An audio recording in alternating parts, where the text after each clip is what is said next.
Doctor Yunus Sullivan phone আলাপে বার্তা কি? হোয়াইট হাউসের বিবৃতিতে মানবাধিকারের গুরুত্ব। হাসিনাকে ফেরাতে এখনো দিল্লির জবাব পায়নি ঢাকা। ভারত সরকার চিঠি ফেলে দিয়েছে, মন্তব্য শুভেন্দুর।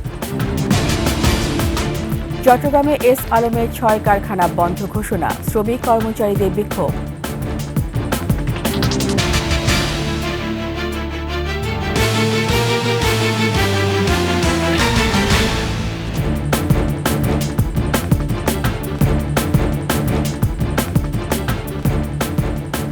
শুনছিলেন সংবাদ শিরোনাম, আমন্ত্রণ 21 সংবাদে। সাথে আছি আমি রীতা চৌধুরী। দর্শক, 21 টেলিভিশনের সংবাদ একই সাথে সরাসরি দেখতে পাবেন আমাদের ফেসবুক পেজ www.facebook.com/2124 অনলাইনে। সাবস্ক্রাইব করতে পারেন www.youtube.com/@21tv চ্যানেলে। যুক্তরাষ্ট্রের রাষ্ট্রীয় নিরাপত্তা উপদেষ্টা জ্যাক সুলিভান ও বাংলাদেশের প্রধান উপদেষ্টা অধ্যাপক ডক্টর মোহাম্মদ ইউনুসের ফোন আলাপে ধর্ম বর্ণ নির্বিশেষে সবার মানবাধিকার রক্ষার প্রতিশ্রুতি জানানো হয়েছে। বিবৃতিতে এমনটা জানিয়েছে হোয়াইট হাউস। কূটনীতিকরা বলছেন, বিবৃতিতে উল্লেখিত উদ্বেগগুলোকে গুরুত্বের সাথেই দেখতে হবে। বিস্তারিত জানাচ্ছেন নাহিদ সিরাজি নিম্মি। যুক্তরাষ্ট্রের জাতীয় নিরাপত্তা উপদেষ্টা জেক সুলিভান টেলিফোন করেন বাংলাদেশের প্রধান উপদেষ্টা ডক্টর মোহাম্মদ ইউনুসকে। সোমবার এ নিয়ে বিবৃতি প্রকাশ করে হোয়াইট হাউস। মঙ্গলবার প্রধান উপদেষ্টার প্রেস উইং থেকেও আসে বিবৃতি। তাদের আলোচনায় প্রাধান্য পায় ধর্ম বর্ণ নির্বিশেষে মানবাধিকারের পাশাপাশি নিরাপত্তার বিষয়াবলী। বাংলাদেশের সংখ্যালঘুদের উপর নির্যাতন নিয়ে যে অপপ্রচার চলছে, তার মধ্যেই বাইডেন প্রশাসনের এমন বার্তা। ভারতের বাংলাদেশকে পশ্চিমা বিশ্বের কাছে ছোট করার একটা অপচেষ্টাই হলো এই সাম্প্রদায়িক দ্বন্দ্বের প্রচারণা, এমনটাই মন্তব্য করে এই কূটনীতিক বললেন, বাইডেন প্রশাসনকে সেই দেশে ভারতীয় নাগরিকদের চাপই বাধ্য করেছে দেশটির জাতীয় নিরাপত্তা উপদেষ্টা জেক সুলিভানকে দিয়ে কথা বলাতে। বাইডেনকে দিয়ে বলানো হয়েছিল যে উনি কনসার্ন, এবং এইবার জেক সুলিভানকে দিয়ে ফোন করাইতে হইল বোঝানোর জন্য যে এই বাইডেন সরকার বাংলাদেশে ভারতের যে সংখ্যালঘুর ব্যাপারে যে উদ্বেগ আছে সেটাকে তারা গুরুত্ব দেয়। তবে প্রধান উপদেষ্টার প্রেস উইংয়ের বিবৃতি থেকে বাদ দেওয়া হয় সংখ্যালঘুদের উপর নির্যাতন, আইন শৃঙ্খলার অবনতির কথা। কিন্তু কেন বাদ দেওয়া হলো সে বিষয়ে জানতে চাইলে সাবেক এই কূটনীতিক বলেন, ইতিবাচক চিন্তা করেই বাদ দেওয়া হয়েছে এই লাইন। এইটা আমাদের লোকজন হয়তো ইচ্ছা করে বাদ দিয়েছে, বা এরা পজিটিভটাই হাইলাইট করেছে। তো খালি পজিটিভের জন্য তো আর ফোন করার দরকার করে না। এই পর্যায়ের লোকের তাদের একটা কনসার্ন তৈরি হয়েছে, সেই কনসার্নটাই তারা এক্সপ্রেস করার জন্য ফোনটা করেছে। হোয়াইট হাউসের বিবৃতিতে উল্লেখিত উদ্বেগগুলোকেই গুরুত্ব দিতে বললেন এই কূটনীতিক। যেগুলি বললাম যে কনসার্ন গুলো আছে, এই কনসার্ন গুলোর ব্যাপারে বাড়তি মনোযোগ দেওয়া দরকার। নাহিদ সিরাজি নিম্মি, 21 টেলিভিশন, ঢাকা। শেখ হাসিনাকে ফেরত চেয়ে ভারত সরকারকে পাঠানো চিঠির জবাব এখনও পাওয়া যায়নি। তবে এ বিষয়ে দিল্লিকে তাগিদ দেবে ঢাকা। পররাষ্ট্র মন্ত্রণালয়ের মুখপাত্র মোহাম্মদ রফিকুল আলম একথা জানিয়েছেন। এদিকে মিয়ানমার সীমান্ত দিয়ে অনুপ্রবেশ ঠেকাতে বাংলাদেশ সতর্ক অবস্থায় আছে বলে জানান তিনি। বিস্তারিত সিরাত আল মুস্তাকিমের রিপোর্টে। শেখ হাসিনাকে দেশে ফিরিয়ে আনতে সরকারি চ্যানেলে জবাব পাওয়ার অপেক্ষায় বাংলাদেশ। ভারত সরকারের পক্ষ থেকে উত্তর আসার জন্য আমাদেরকে অপেক্ষা করতে হবে। জবাব পেলে সে অনুযায়ী ব্যবস্থা নেবে অন্তর্বর্তী সরকার। মঙ্গলবার প্রেস ব্রিফিংয়ে এসব কথাই জানালেন পররাষ্ট্র মন্ত্রণালয়ের মুখপাত্র। আমরা একটা সময় পর্যন্ত নিশ্চয়ই দেখব, যে কোনো জিনিসের উত্তর দেওয়ার একটা স্বাভাবিক সময় আছে। যদি সেই সময়ের মধ্যে উত্তর না আসে, তাহলে এটার আরেকটা তাগিদপত্র দেওয়া হবে, আবার জানানো হবে যে আমরা এটার জন্য উত্তর এক্সপেক্ট করছি। গতকালকে মাত্র দেওয়া হয়েছে, এর পরবর্তী পদক্ষেপ কী হবে এটা এখনই বলা মুশকিল হবে।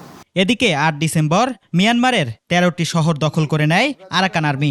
সেখানে এখনো চলছে সংঘাত।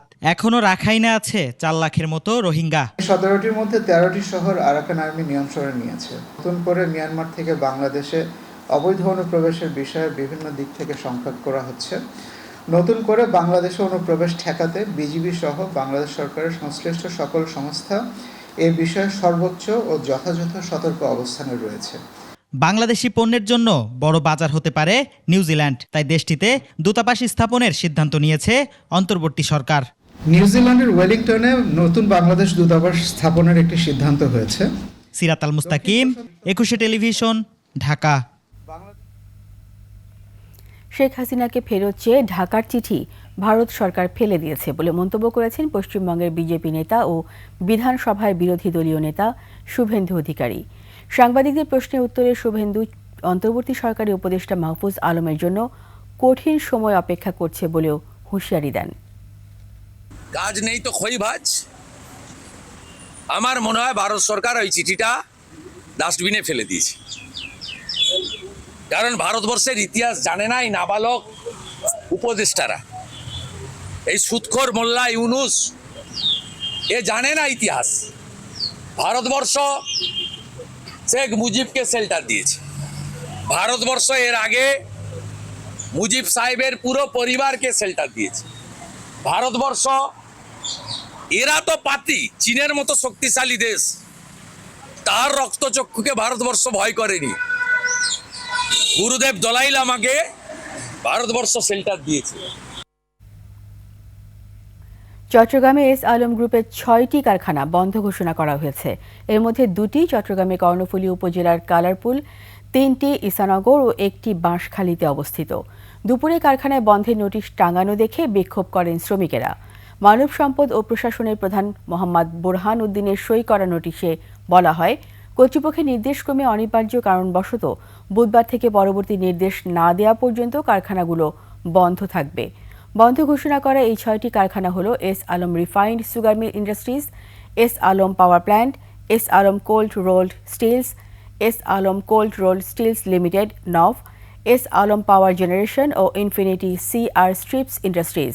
এই 6টি কারখানায় অন্তত 12,000 শ্রমিক কর্মচারী কাজ করতেন। বিদেশে বসেই বাংলাদেশের অন্তর্বর্তী সরকারকে নানাভাবে হুমকি দিয়ে যাচ্ছেন বিতর্কিত ব্যবসায়ী সাইফুল আলম মাসুদ ওরফে এস আলম। বিগত আওয়ামী লীগ সরকারের আমলে বাংলাদেশের ব্যাংক খাতে লুটপাট ও দুর্নীতির মূল হোতা এস আলমের বিরুদ্ধে অন্তর্বর্তী সরকার অনুসন্ধান শুরু করায় তিনি আন্তর্জাতিক সালিসিতে যাওয়ার হুঁশিয়ারি দিয়েছেন। সংশ্লিষ্টরা বলছেন, আন্তর্জাতিক আদালতে গেলেও দুর্নীতিবাজ কেউ রেহাই পাবে না। বিস্তারিত সঞ্জয় অধিকারী রিপোর্টে।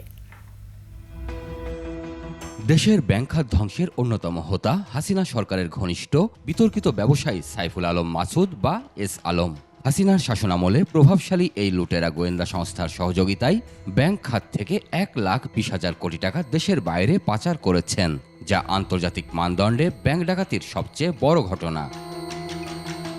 এর মধ্যে সরকারের একাধিক সংস্থা এস আলমের দুর্নীতির অনুসন্ধান শুরু করেছে। এর পরিপ্রেক্ষিতে দেশের বাইরে থেকেই অন্তর্বর্তী সরকারকে নানাভাবে হুমকি দিয়ে যাচ্ছেন তিনি। সম্পদ ও বিনিয়োগ নিয়ে বিরোধ নিষ্পত্তিতে অন্তর্বর্তী সরকারকে 6 মাসের সময় বেঁধে দিয়ে হুঁশিয়ারি দিয়েছেন, এই সময়ের মধ্যে বিষয়টির সমাধান না হলে আন্তর্জাতিক সালিসিতে যাবেন। কোনো রকমের আরবিট্রেশনের উনি এস আলমের পক্ষ থেকে যদি কোনো কিছু দাখিল করা হয়, সেক্ষেত্রে স্টেট কন্টেস্ট করবে। স্টেটের তো কন্টেস্ট করার সুযোগ আছেই, তারা তাদের আর্গুমেন্টগুলো সেখানে তুলবে। এখন সেখানে কোন স্টেট আছে, কোন পরিপ্রেক্ষিতে আসলে আরবিট্রেশনটাই যাবে, সেই বিষয়গুলো তখন দেখে স্টেটের তরফ থেকে কন্টেস্ট করার বা ডিফেন্ড করার সুযোগটা সেখানে থাকবে। বিশ্লেষকেরা বলছেন, এস আলমের মতো রাঘব বোয়ালদের বিচারের আওতায় আনতে সরকারের জোর প্রস্তুতি থাকা দরকার। তথ্য প্রমাণ নিয়ে যদি আইনি প্রক্রিয়া চালানো যায়, তাহলে এইটা নিয়ে খুব অসুবিধা হওয়ার কথা নয়। কারণ যে অনিয়মগুলো হয়েছে এটা আমরা অনেকদিন ধরে শুনছি এবং অনেক ধরনের দালিলিক প্রমাণের ভিতরে প্রকাশও পেয়েছে। যদি তারা দোষী হন, সেটা দালিলিক প্রমাণ লাগবে এবং সেটার জন্য আদালতে যদি আলোচনার ভিতরে যায়, সেটা দেশের ভিতরে হোক দেশের বাইরে হোক, সেটা মোকাবেলার জন্য তো সরকারের অবশ্যই প্রস্তুত থাকতে হবে। সরকারের বিরুদ্ধে এস আলমের অভিযোগ অমূলক জানিয়ে বিশ্লেষকেরা বলেন, তাকে বাংলাদেশে বিচারের মুখোমুখি হতেই হবে। সঞ্জয় অধিকারী, 21 টেলিভিশন, ঢাকা। নিচ্ছি সংবাদ বিরতি। যখন ফিরব তখন অন্যান্য খবরের সঙ্গে আরও থাকবে। হত্যার উদ্দেশ্যেই বৈশাখী টেলিভিশনের প্রধান সম্পাদক টিপুর উপর হামলা, বলছে পুলিশ, গ্রেপ্তার 4।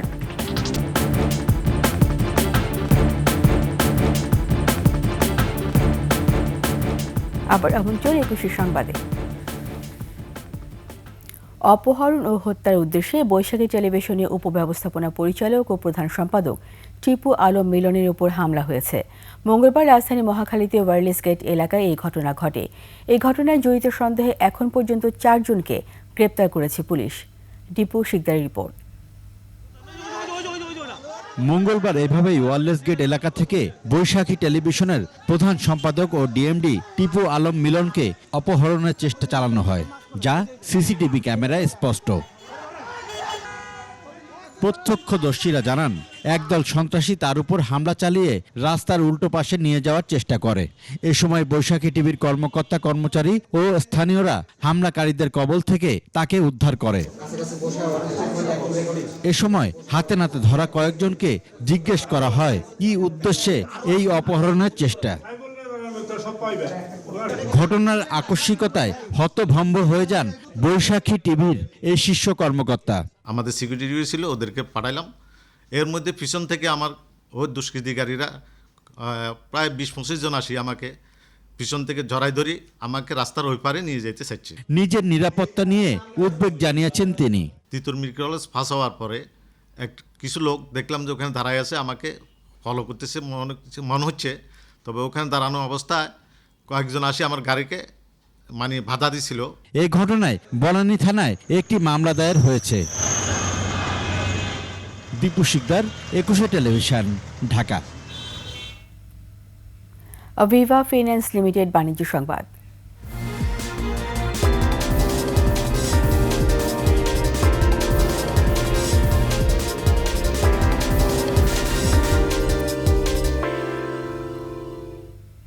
রাজনৈতিক পট পরিবর্তনের পর ব্যাংকে টাকা না রেখে একটা চক্র স্থানীয় বাজার থেকে ডলার কিনে জমা রাখার পাশাপাশি পাচারও করছে। কিছু ব্যাংকের এলসির বাইরে ডলার নিয়ে ব্যবসা করারও অভিযোগ রয়েছে। এতে ডলারের দামের সাথে সাথে বেড়ে যাচ্ছে আমদানি খরচও, আর ডলার পেতে হিমশিম খাচ্ছেন সাধারণ ক্রেতারা। মানি মার্কেটকে কঠোর নজরদারিতে আনার তাগিদ দিয়েছেন বিশেষজ্ঞরা। তৌহিদুর রহমানের রিপোর্ট। গেল কয়েকদিন ধরে স্থানীয় বাজারে প্রতি ডলারের বিক্রয় মূল্য 127 টাকারও বেশি, ক্রয় মূল্য 125 থেকে 126 টাকা। কয়েকদিন আগেও ডলার বিক্রি হতো 121 থেকে 122 টাকা দরে। সপ্তাহের ব্যবধানে প্রতি ডলারের দাম বেড়েছে 4 থেকে 5 টাকা। বাড়তি দামের কারণে অনেক ক্ষেত্রে আমদানি খরচও বেড়ে যাচ্ছে, এতে পণ্যের দামও বাড়তি। ডলারের দর বেশি হওয়ার পরও দেশে কিছুটা সংকট দেখা দিয়েছে। ক্রেতাদের ঘুরতে হচ্ছে একাধিক জায়গায়। প্রয়োজনে আমি একটু ব্যাংককে যাব ডাক্তার দেখাইতে, আমার পাসপোর্ট ভিসা টিসা সব রেডি আছে। তা আমি এই জন্য দেখলাম যে ডলার লাগবে। তা ব্যাংকে গেলে তো ব্যাংকে যাওয়া তো পাবো না, ব্যাংকে তো অনেক ইয়েটি আছে, যার জন্যই আসলাম কেনার জন্য। ডলার সবাই কিনা এত বেশি পরিমাণে ডলার কিনে হালাইছে যে আমাদের কার্ড মার্কেটে ডলার হুদা হয়ে আছে। বিশেষজ্ঞরা বলছেন, একদিকে বৈদেশিক বকেয়া পরিশোধের চাপ, অন্যদিকে স্থানীয় মার্কেট থেকে অস্বাভাবিকভাবে ডলার উত্তোলনে ডলারের মার্কেট অস্থির হচ্ছে। ডলার কেনা বেচার ক্ষেত্রে আপনার রেশনিং করতে হবে। একজনে চাইলেও আপনি তাকে 20,000 ডলার দিয়ে দিলেন, এই টাকাটা কি আসলে আমার নিজের প্রয়োজনে আমি এটা লাগাচ্ছি, ট্রাভেলিংয়ে লাগাচ্ছি, ইম্পোর্টে লাগাচ্ছি, এক্সপোর্টে লাগাচ্ছি? কেন আপনি 20,000 ডলার কেন নিচ্ছেন? কোথায় নিচ্ছেন? একটা এগ্রিগেটেড ঢুকে গেছে মাঝখানে। ওরা করে কি, এই সমস্ত এক্সচেঞ্জ হাউস থেকে ডলারগুলোকে প্রকিউর করে একটা ডিফারেন্ট রেট, অ্যান্ড ওটা তখন এসে ওরা একটা অ্যাভারেজ করে মার্ক আপ করে আর আমাদের কাছে বিক্রি করে। যে আপনি যত লেয়ার বাড়াবেন তত কিন্তু আপনার খরচ বাড়তেই থাকে। এই অবস্থায় রিজার্ভ বাড়ানো সহ প্রকৃত সমস্যার সমাধানে কেন্দ্রীয় ব্যাংক সহ সংশ্লিষ্টদের প্রতি আহ্বান জানান তারা। এক্সচেঞ্জ হাউসগুলো ডলার নেয়ার ক্ষেত্রে তাদের একটা নির্দিষ্ট জায়গা থেকে নিতে হবে। তারাই ডলারগুলো কোত্থেকে আনতেছে? তাদের তো হয় সোনালী ব্যাংক, যে আমাদের যে সবচেয়ে বড় হাউসটা সোনালী ব্যাংকই মেনটেন করে, তাই না? তো তারা মানে এমন এক জায়গা থেকে তাদেরকে বরাদ্দ দেওয়া হোক, ওই বরাদ্দর ক্ষেত্রে একটা নীতিমালা থাকুক। এদিকে ডলারের রেট নিয়ন্ত্রণে ক্রয় বিক্রয়ের পার্থক্য কমিয়ে আনার তাগিদ দিয়েছেন পোশাক খাত সংশ্লিষ্টরা। আমরা বাংলাদেশ ব্যাংককে অনুরোধ করব যে তারা যেন এটা স্ট্রিক্টলি কন্ট্রোল করার ব্যবস্থা নেয়, যে কোনো অবস্থাতে বাইং এবং সেলিং এর মধ্যে 1 টাকার বেশি ডিফারেন্স না থাকে। আমদানিকারকদের চেয়ে সাধারণ ব্যবসায়ীরা আরও সংকটে পড়তে পারে বলে আশঙ্কা তাদের। তৌহিদুর রহমান, 21 টেলিভিশন, ঢাকা। এর সাথে শেষ করছি 21 সংবাদ। যাবার আগে সংবাদ শিরোনামগুলো আরও একবার। ডক্টর ইউনুস সুলিভান ফোন আলাপে বার্তা কি? হোয়াইট হাউসে বিবৃতিতে মানবাধিকারের গুরুত্ব। হাসিনাকে ফেরাতে এখনও দিল্লির জবাব পায়নি ঢাকা, ভারত সরকার চিঠি ফেলে দিয়েছে মন্তব্য শুভেন্দুর। চট্টগ্রামে এস আলমের 6 কারখানা বন্ধ ঘোষণা, শ্রমিক কর্মচারীদের বিক্ষোভ।